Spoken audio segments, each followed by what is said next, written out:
My daughter thought she'd get the last laugh at my wedding.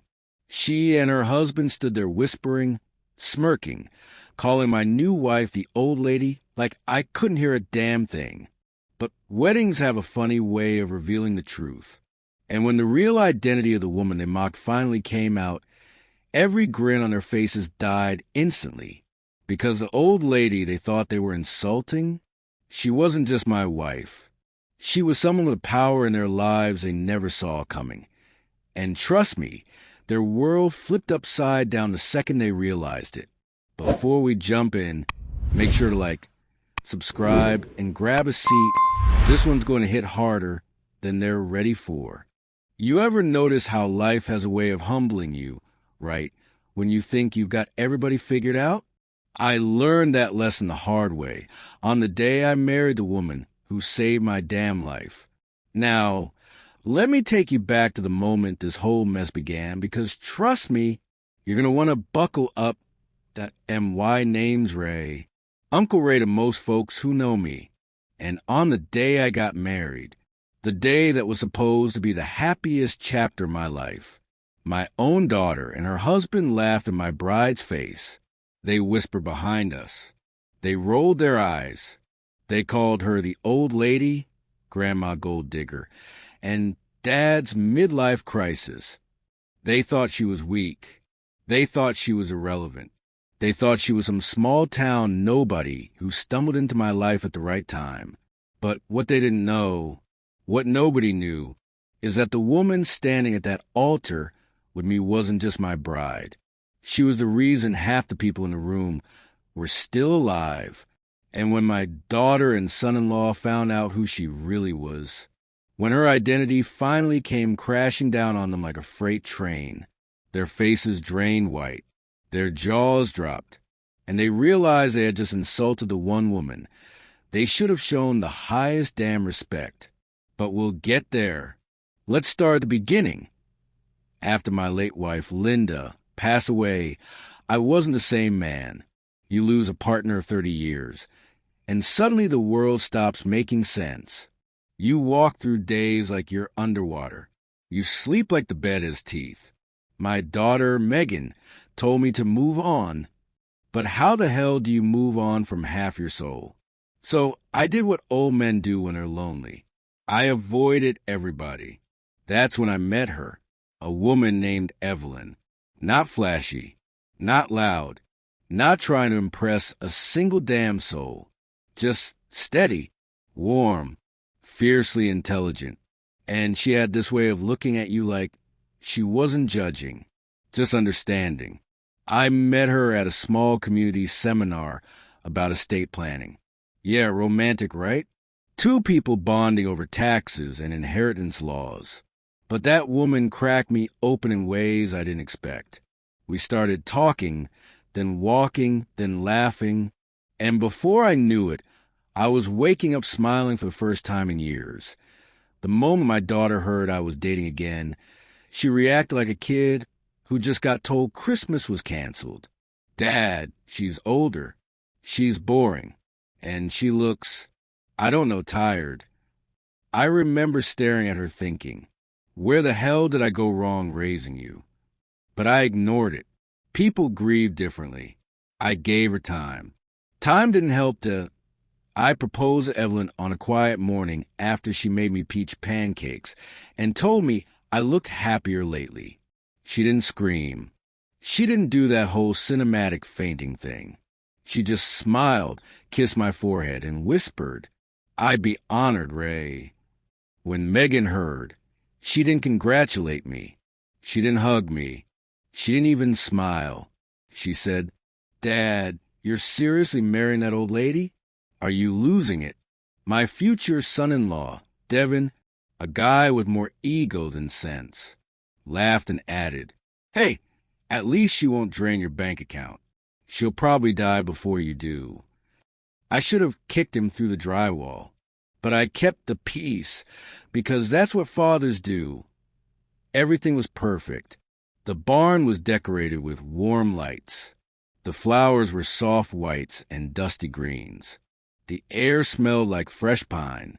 Evelyn walked in wearing a simple cream dress. Nothing flashy, nothing screaming for attention. Just elegance, grace, quiet confidence. I thought it was beautiful. But my daughter? She leaned toward her husband and said loud enough for guests to hear, "Wow, she looks like she got lost on the way to a retirement home." People laughed, including my son-in-law. Evelyn didn't flinch, didn't blink, didn't even look their direction. That should have been the first clue that she wasn't who they thought she was. During the ceremony, when Evelyn stepped up beside me, Megan muttered under her breath, "God, Dad, she's ancient. This whole thing is embarrassing." And Devin said, "Yeah, I mean, who marries someone who looks like that?"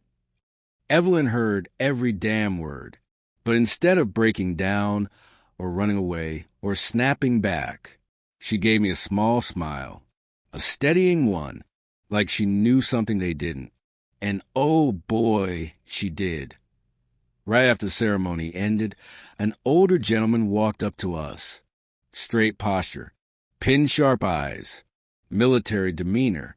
He shook Evelyn's hand and said, "Ma'am, it's an honor. The team still talks about you." Everyone around froze. Team? Honor? What team? Megan and Devin looked confused. I didn't know either. Not completely. I knew Evelyn had worked for the government years back. She'd mentioned administrative roles. Nothing big. Turns out that was the understatement of the damn century. Because this man wasn't just a friend. He was a retired federal director. And the woman they mocked, the woman they called old and washed up, had once been one of the most respected intelligence analysts in national security. But that wasn't even the shocking part. The retired director cleared his throat and said loudly, "I told my wife this morning, if it weren't for this woman right here, I wouldn't be alive, and neither would half the people who worked under me." The entire room went silent. Megan blinked. Devin's mouth fell open. He continued, "This woman, your new bride, saved this country from 2 major security failures, and never once took credit. Not once." People gasped. Some applauded. Some stared at her like she was a walking legend. And my daughter? Her face went pale. Devin whispered, "Wait, she's what?" But the director wasn't done. He placed a hand on my shoulder and said, "You're marrying a woman of extraordinary courage, sir. You should be proud." I already was. But now, the whole damn room knew WHY daughter quickly forced a smile. The fake, PR smile she uses when she wants to control a situation. "Wait, Mum. I mean, Evelyn, you worked in security?"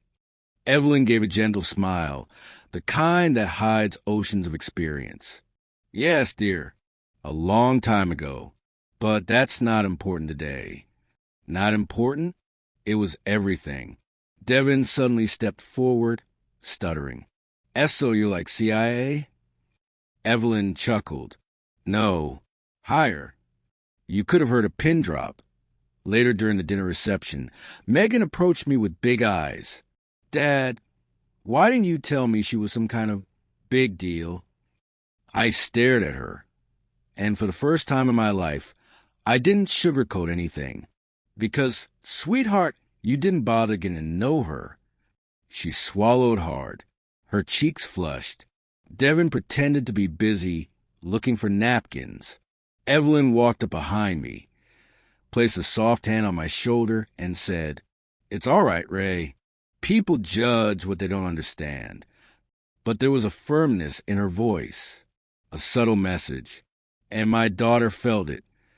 Because Megan and Devin thought the embarrassment was over. They thought the biggest twist was already out. But they had no idea. Evelyn had one more truth to share.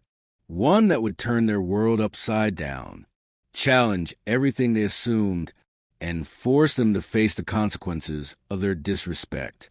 And when it came out, not even I was prepared. I didn't expect the silence in that dining room to hit me the way it did. After all the laughing and the mocking and the whispers about my wife's age, the entire table had gone stiff. The kind of stiff that freezes a moment in place like time itself holds its breath. My daughter Emily still had her fork in her hand, suspended halfway between her plate and her mouth, while her husband Mark looked like someone had unplugged his brain. And my wife, the so-called old lady they had been ridiculing for months, simply sat there with her calm, almost serene expression, the same expression she had worn when she walked into the wedding ceremony, while my family judged her with their eyes before she even said hello.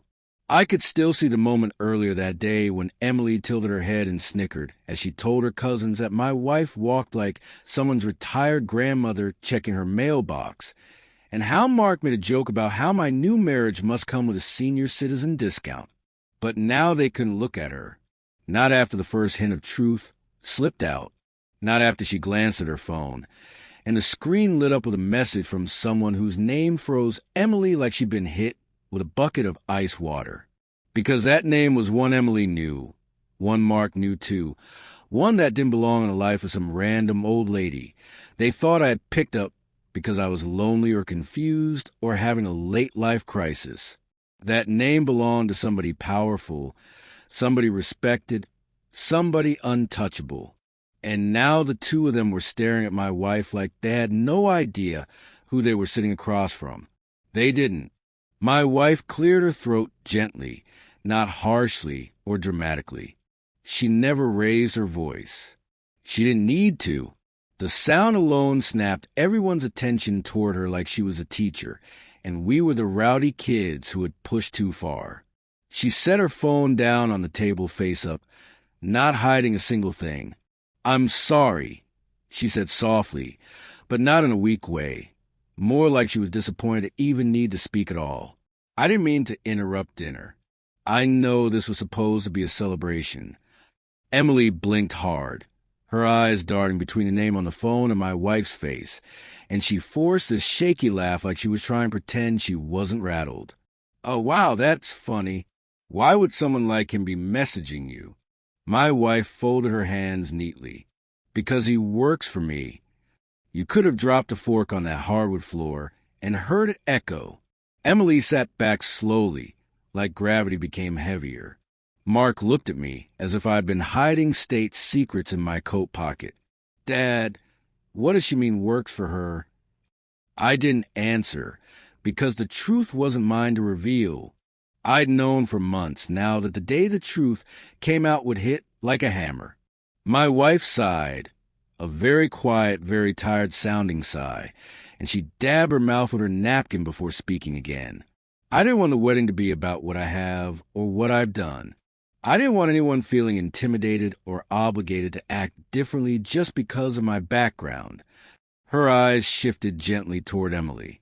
"I wanted to be accepted for who I am to your father." Emily swallowed like she was trying to push down a rock. "You could have just said something." My wife smiled, but not the happy kind. More like the kind you give someone when they just revealed exactly who they are without realizing it. "I heard what you said during the rehearsal dinner. I heard what you said at the bridal suite. And I heard what you said to your friends over the phone that morning." Emily's face turned crimson. Mark's jaw flexed in embarrassment. My wife's tone remained calm, painfully calm. When someone mocks a person they know nothing about, it's rarely because of the person being mocked. It's because of their own insecurities. I watched the words slice straight through Emily's facade. She wasn't used to being called out. She wasn't used to being the one who was wrong. All her life she'd been the golden girl, the one with the achievements, the one with the clean credit score, the one who got hired easily, the one who always had something to brag about. And I had let her be that way for too long. Maybe that was my fault. Maybe I allowed her to believe that everyone else existed slightly under her. Mark, on the other hand, wasn't saying a word. His face was flushed red, but not from guilt, from humiliation. The moment he found out the person he had mocked had connections, power, status, suddenly his whole posture changed. He sat straighter, hands folded, shoulders pulled back, like he was sitting in front of a judge instead of his own father-in-law's wife. My wife noticed. She always noticed. She casually lifted her wine glass and took a slow sip before speaking again, talking to them, but also speaking directly into the silence they created. I didn't marry your father for his money. I didn't marry him for security. I married him because he understands me, because he listens, because he values kindness more than image. Then she turned her eyes to me, and damn, even after all this time, the way she looked at me could melt steel. But the look she had for Emily and Mark was different now. Not angry, not vengeful, just disappointed. But if you two are going to be in our lives, then we're going to need honesty, respect, and maturity. Emily seemed to wake up at that last word because she blurted out, "We are mature." My wife didn't blink. Then show it. Emily deflated like a balloon losing air. Mark cleared his throat and forced a brittle smile. "We didn't mean any harm. We were just joking. You know how it is." My wife set her glass down and leaned forward slightly. Mocking someone's appearance when you don't know them isn't a joke. It's a character test. And you both failed it. Mark looked like he wanted to crawl under the table. Emily opened her mouth like she wanted to defend herself again. But for once in her life, she had no words. She stared down at her plate, blinking rapidly, grief and guilt and shame mixing together until her whole face softened in a way I hadn't seen since she was maybe 13 years old. My wife finally leaned back, resting her hand on mine. She didn't squeeze it. She didn't need to. The gesture alone said everything. She wasn't angry. She wasn't petty. She was just done letting people define her based on assumptions. Then she looked at Emily again, her voice lower than before, but somehow heavier. "You're his daughter. That means something. But the way you speak to him, the way you dismiss his feelings, that also means something." Emily's lip trembled. I didn't think that was the problem. My wife said gently, "You didn't think." Mark coughed awkwardly. "So just to be clear, that guy who messaged you, he actually works for you?" My wife nodded. "He's one of my legal directors." A silence followed, a deep one. Then Emily whispered, "Dad, who is she?" And that was the question. The one my daughter should have asked the first time she met her instead of tearing her down with jokes. But it wasn't my place to explain. My wife turned to Emily, her voice steady. "I'll tell you, but not because you mocked me, not because you're curious. I'll tell you because you need to understand who you hurt today." And with that, my wife began to speak. And the truth she began to reveal, piece by piece, would change everything they thought they knew, not just about her, but about themselves. I didn't expect the room to feel that small when my wife finally leaned back in her chair and took a quiet breath, ready to tell them what they should have known from the beginning. Emily and Mark sat frozen, hands in their laps like school kids who had just been caught cheating. The dining room that once felt warm now carried a tension thick enough to taste. My wife looked at them not with anger, not even with disappointment anymore, but with a calm that came from a lifetime of being underestimated by people just like them. She began slowly, almost as if she wanted them to actually hear the words instead of reacting to them. "Before I met your father, I spent 25 years building my career," she said, her voice soft but piercing. "Not for praise, not for attention, but because I've always believed people should leave the world better than they found it." Emily blinked, her voice trembling just a bit when she asked, What do you mean by career?" My wife folded her hands together, her ring catching the overhead light. "I'm the founder of a consulting firm that handles crisis management for high-profile clients," she said calmly. "Public figures, government departments, Fortune 500 companies, people who don't want their names associated with mistakes." Emily's eyebrows shot up so abruptly, she looked almost offended by her own surprise. "You mean like PR?"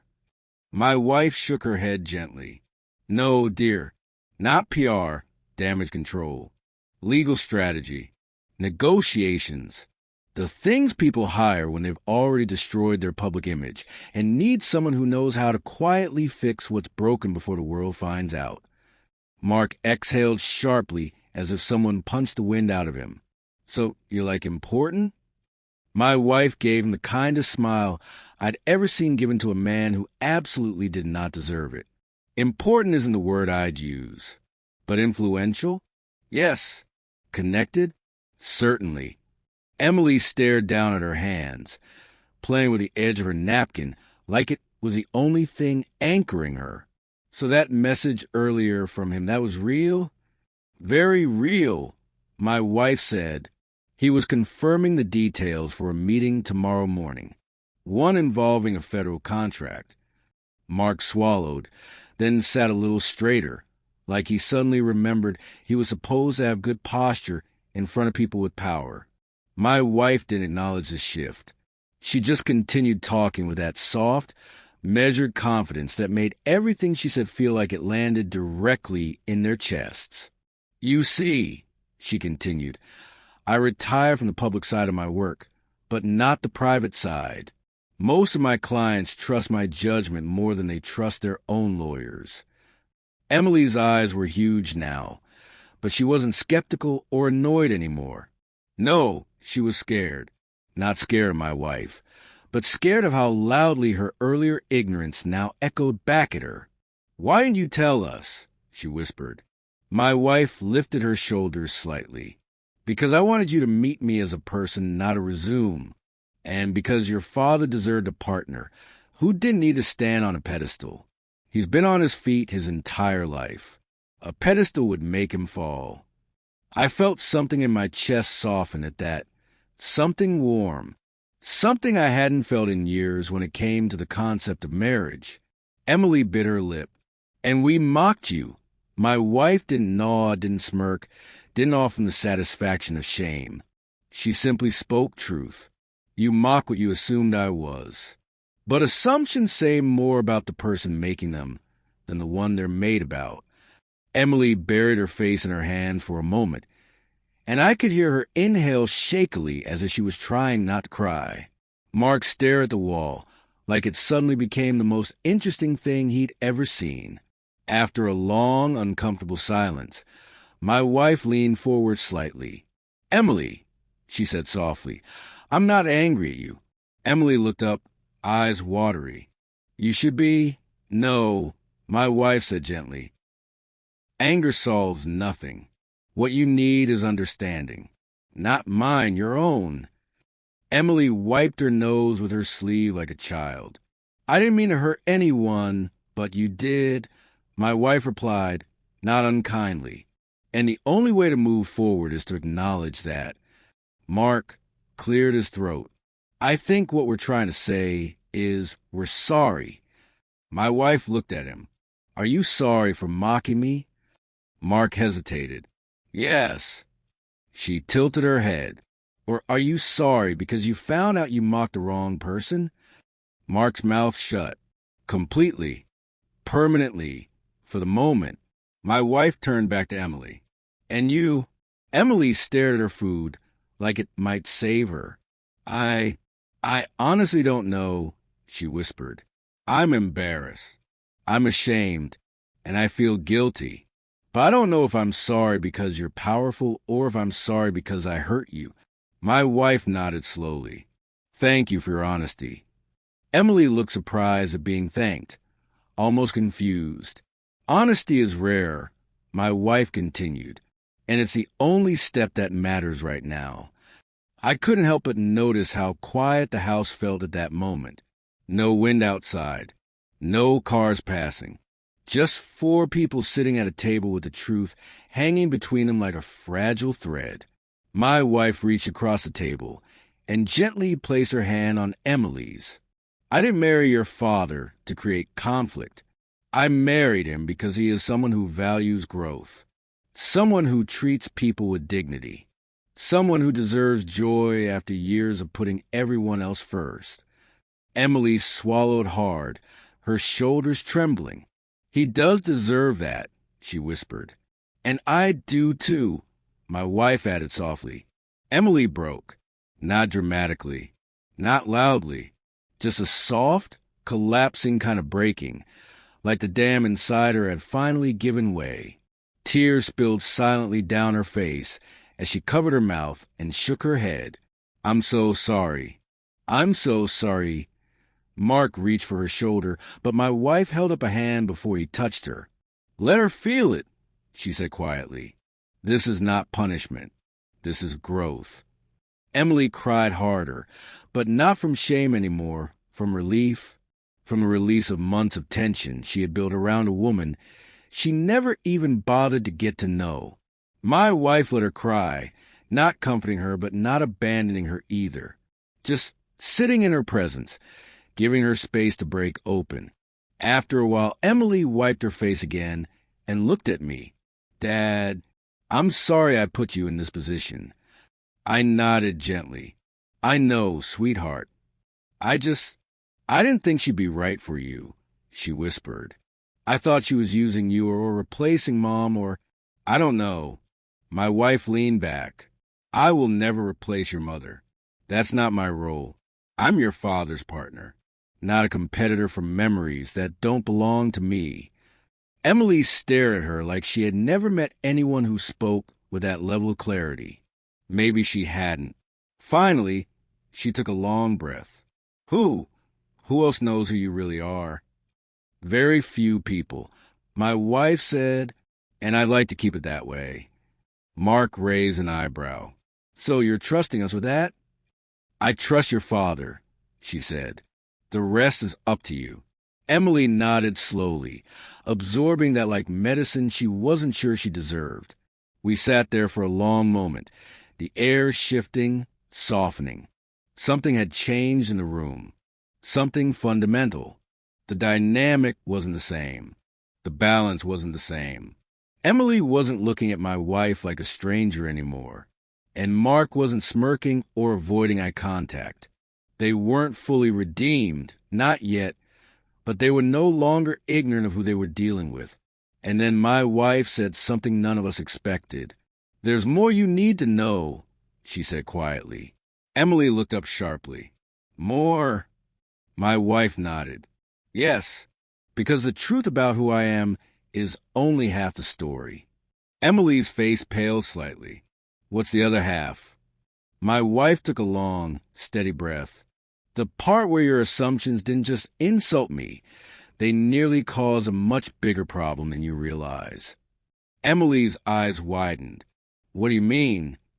And my wife looked at her with a seriousness that made every hair on my arm stand straight up. "Because the person you mocked," she said slowly, "is connected to someone you never, ever want to be on the wrong side of. And your behavior," she paused, "has already reached them." Emily froze. Mark froze. I froze. And my wife continued. "And tomorrow morning, they expect to speak to you." The moment my wife said those words, the room shifted again. But this time the tension wasn't just emotional. It was sharp, electric. The kind that crawls across the skin like static before a lightning strike.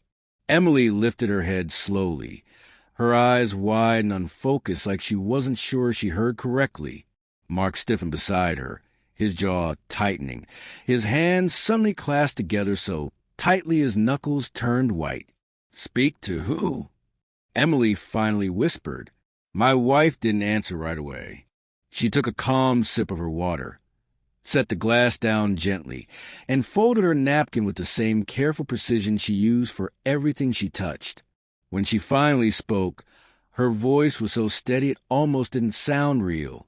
"The person who reached out to me earlier," she said, "the same one whose name made you both stop breathing." Emily swallowed hard. "Him." My wife nodded once. No drama, no emphasis, just truth delivered plainly. Why would he want to talk to us?" Mark stammered. My wife looked at both of them with that same patient, almost unnervingly calm expression. "Because he believes respect matters," she said. And when someone connected him acts out of ignorance or arrogance, it reflects badly on everyone around them. Emily blinked rapidly. We weren't acting badly toward him. No, my wife said softly, but you acted badly toward someone he respects. Emily froze. Mark's breathing changed. Shallow, uneven, the way someone breathes when they're trying very hard not to panic. My wife continued, her voice still gentle but firm. He requested a meeting because he doesn't want misunderstandings between our families. He values transparency. Emily shook her head quickly, desperately. We didn't know who you were. We didn't know anything. And that's exactly why he wants to speak with you, my wife said. Not to punish you, not to embarrass you, but to teach you something your parents clearly didn't. Emily looked up sharply. And what's that supposed to mean? My wife sighed, not annoyed, just deeply tired. Humility, she said. The ability to treat people with grace, even when you don't understand them. Emily opened her mouth to argue, but the words fell apart before they even formed. For the first time, she understood the weight of what she'd done. Not because of status, but because her behavior had revealed something about her character she had never faced before. Mark rubbed the back of his neck, his voice cracking slightly when he spoke. So, what does he want us to do? My wife leaned forward. Listen. Emily's lower lip trembled. Not because she feared this man, but because something deeper was happening inside her. Something shifting. Something unraveling. When is the meeting? Mark asked. My wife's eyes softened. Tomorrow, 10 a.m. He asked for it personally. Emily shook her head again, overwhelmed. I can't talk to someone like him. I'll sound stupid. I'll say the wrong thing. I'll make it worse. My wife reached across the table and gently touched Emily's wrist. Not a dramatic gesture, just human. You'll be fine, she said. He isn't cruel. He isn't someone who enjoys making people uncomfortable. He's a man who values integrity above everything else. Emily whispered, but what if I mess up? My wife smiled, a small, genuine one. Then you apologize. And you learn. And you grow. The room went quiet again. Calm quiet this time. Not the heavy silence from earlier. I watched my daughter's shoulders relax. Watched her breathing slow. Watched her begin to come back into herself. She looked at me suddenly, and her eyes softened in a way I hadn't seen in years. Dad, she whispered, I'm sorry for everything. For how I treated you. For how I treated her. For thinking I knew better. I felt a lump rise in my throat. I know, sweetheart, I said, and it's okay. It's not, she said, but I want it to be. My wife nodded approvingly, and for the first time since this whole thing started, I saw something warm in her expression toward Emily, something like cautious affection. Not trust yet, but the beginning of it. Mark cleared his throat. So what exactly do we do tomorrow? You show up, my wife said. You listen, you speak honestly. And you respect the fact that you've been given a chance most people never get. Emily nodded. She wasn't crying anymore. She wasn't panicking. She wasn't defensive. She was grounded. And that shift alone felt like a miracle. My wife stood up quietly and began clearing the plates like nothing monumental had just happened. That was her. Always composed. Always centered. Always 10 steps ahead of everyone else in the room. As she carried dishes to the sink, Emily suddenly spoke up quietly. Can I help? My wife paused. Not long. Just long enough to make the question matter. Yes, she said gently. You can. Emily stood up and followed her into the kitchen, and I swear something in my chest loosened. Something old. Something that had tightened for years every time my daughter brushed off my feelings or dismissed my choices. Mark looked at me nervously. Do you think she's going to be okay? I think she already is, I said. She just needed a wake-up call. He nodded slowly. I didn't mean to be disrespectful either. I really didn't. I just thought that you knew who she was before you met her. I said, "Yeah," he admitted. "Exactly that." I shrugged. "Now you know better." He gave a small, embarrassed laugh. Yeah, I do." In the kitchen, I could hear Emily and my wife talking, not deeply, not emotionally, just normally, calmly. Two women washing dishes and drying them like they had done it 100 times before, like they weren't on opposite sides of a war just 30 minutes earlier. When we were all done, my wife stepped back into the dining room and looked at Emily and Mark with a softness that surprised even me. "Tomorrow won't be formal," she said. "He just wants to clear the air. He wants to understand you both. And he wants you to understand the importance of choosing your words carefully." Emily nodded. "We'll be there," she whispered. My wife studied her face for a long moment and then nodded once, satisfied. Then she turned to me, and the world seemed to settle into place. Later that night, when Emily and Mark left, Emily hugged me tighter than she had in years. She hugged my wife, too, not long, not dramatically, but sincerely. Then they left quietly, hand in hand, whispering to each other about how they were going to prepare for tomorrow. When the door closed behind them, the house exhaled. I turned to my wife. "You handled that better than anyone could have." She smiled slightly. "I've had practice." I stepped closer. "You didn't have to protect them." "I wasn't protecting them," she said. "I was preparing them." "For what?" I asked. She looked up at me with eyes that held a depth I don't think I'll ever fully understand.